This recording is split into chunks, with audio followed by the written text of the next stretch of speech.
जय मसीह सबको। आइए हम आज वचन देखते हैं। बाइबल में हम देखते हैं परमेश्वर का नाज़ीर, न्याय।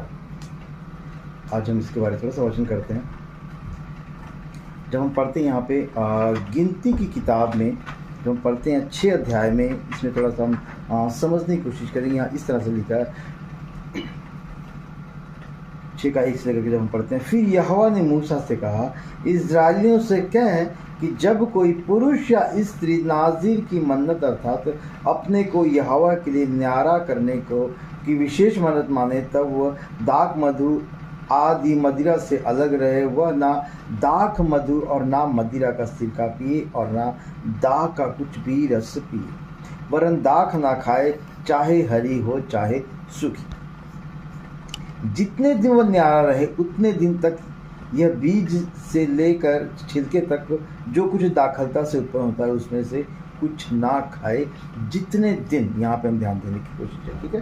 देखते हैं जितने दिन तक। उसके बाद लिखा, फिर जितने दिन उसने न्यारे रहने की मन्नत मानी हो उतने दिन तक वह अपने सिर पर छुरा ना फिराए, और जब तक वे दिन पूरे ना हो जिनमें वह यहोवा के लिए न्यारा रहे, तब तक वह पवित्र ठहरेगा और अपने सिर के बालों को बढ़ाए रहेगा। जितने दिन वह यहोवा के लिए न्यारा रहे उतने दिन तक किसी लोथ के पास ना जाए, किसी भी लोथ के पास, किसी भी डेथ बॉडी के पास वो ना जाए, किसी भी तरह के ना,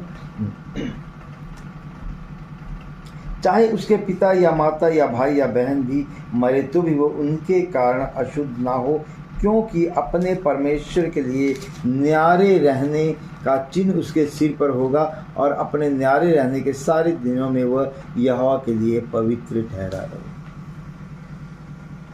तो इस वचन के द्वारा हमें ये पता लगता है कि बहुत से लोग परमेश्वर के लिए अपने आप को न्यारा ठहराते हैं या अपने बच्चे को न्यारा ठहराते हैं। तो यहाँ पे हम देखते हैं कि न्यारा जो शब्द है ये इब्रानियों की शब्द से आया है, अलग होना। न्यारा मतलब कि परमेश्वर के लिए अलग होना, ठीक है। तो ये न्यारा जो है ये 2 तरह के होते थे। एक न्यारा किसी इंसान के द्वारा, या कोई खुद होना चाहता है या अपने बच्चे को रखना चाहता है न्यारा, वो उसकी एक वो तय होता था 2 साल 5 साल 10 साल, जब तक वो चाहे वो अपने आप को या अपने बच्चे को वो न्यारा रखे।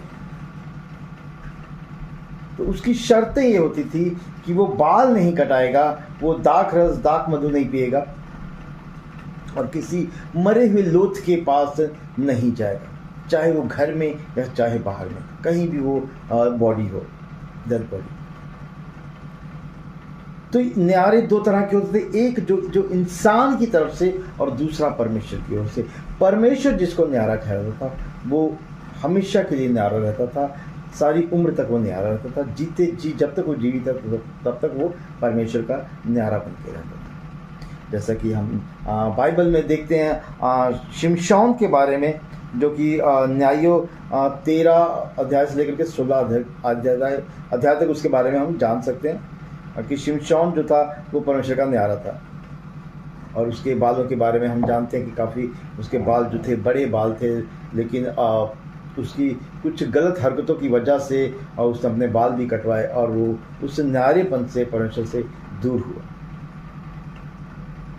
तो यह परमेश्वर के लिए न्यारा ठहराना। आज बहुत से लोग अपने बच्चों को न्यारा ठहराते हैं, या कई बार परमेश्वर के दासों के द्वारा किसी बच्चे के लिए भविष्यवाणी की जाती है कि ये इतने वर्षों तक, इतने साल तक ये परमेश्वर का न्यारा ठहराया जाएगा, और फिर एक तयशुदा दिन तक उसके बाद से फिर उसके बाल को काट दिया जाता था। लेकिन उनके लिए ये बहुत ज़रूरी है कि उस बच्चे के लिए, एक बच्चा अगर है तो हम जानते हैं कि वो बच्चा दाख मधु या शराब से दूर है, लेकिन उस बच्चे के लिए बड़ों को चाहिए कि उसे लोथ के पास ना लेके जाएं और बालों को ना काटा जाए जब तक वो वक्त उसके लिए तय किया गया है। तो उसके बाद जब हम देखते हैं यीशु मसीह के बारे में, बहुत से लोगों का ये सवाल है, यीशु मसीह क्या परमेश्वर के न्यारे थे? क्या यीशु मसीह परमेश्वर के नाज़ीर थे?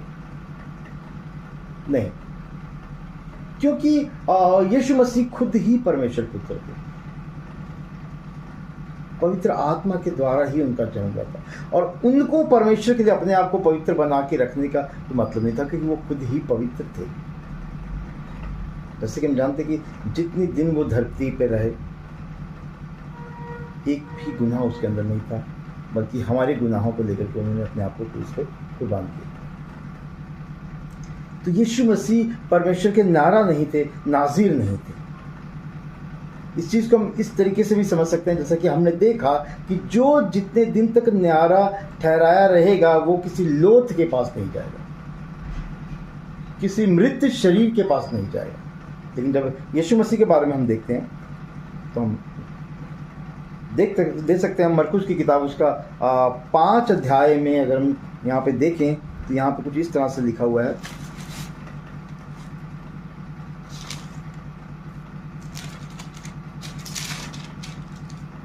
मरकुस 5 अध्याय में हम देखते हैं कि यहाँ पे यायर की पुत्री जो कि मर चुकी थी, और यीशु मसीह उस बेटी को, उस बच्ची को ठीक करने के लिए, चंगा करने के लिए, जीवित करने के लिए उसके पास जाते हैं। तो यहाँ पे 5:41 में लिखा है, और लड़की का हाथ पकड़कर उसने कहा, तलीता कुमी, जिसका अर्थ है, हे लड़की, मैं तुझसे कहता हूँ उठ। और लड़की तुरंत उठकर चलने फिरने लगी, क्योंकि वो 12 वर्ष की थी। इस पर लोग बहुत चकित हुए। वो लड़की मर चुकी थी, और जैसा कि हमने पढ़ा गिनती की किताब में कि जो परमेश्वर का नाज़ीर होगा वो किसी लोथ को नहीं छुएगा। लेकिन यीशु मसीह ने जा करके उस लड़की का हाथ पकड़ के उससे कहा कि उठ। तो यीशु मसीह परमेश्वर के नाज़ीर नहीं थे, वो न्यारे में नहीं थे, क्योंकि खुद ही परमेश्वर पुत्र थे और खुद ही पवित्र आत्मा के द्वारा उनका जन्म हुआ था। उनको परमेश्वर के लिए पवित्र रहने की जरूरत नहीं है, क्योंकि उनके अंदर पवित्रता भरी हुई है। और जिस तरह से बहुत से लोगों का कहना है, हम बहुत सी फोटो देखते हैं, पेंटिंग्स देखते हैं, मूर्तियां देखते हैं यीशु मसीह की लंबे बाल। ये बाइबल ऐसा कहीं नहीं बताती कि यीशु मसीह की वाकई उतने बाल जो थे वो लंबे थे। जो एक काल्पनिक चित्र होता है, कल्पना के हिसाब से मूर्तियां गढ़ी जाती हैं। लेकिन इस वचन से ये क्लियर हो जाता है कि यीशु मसीह परमेश्वर के नाज़ीर नहीं। तो नाज़ीर 2 तरह के होते हैं, जैसे कि हमने देखा, एक इंसान की ओर से और एक परमेश्वर की ओर से। तो आज के वचन के द्वारा परमेश्वर सबको बहुत सी आशीष दे। जय मसीह।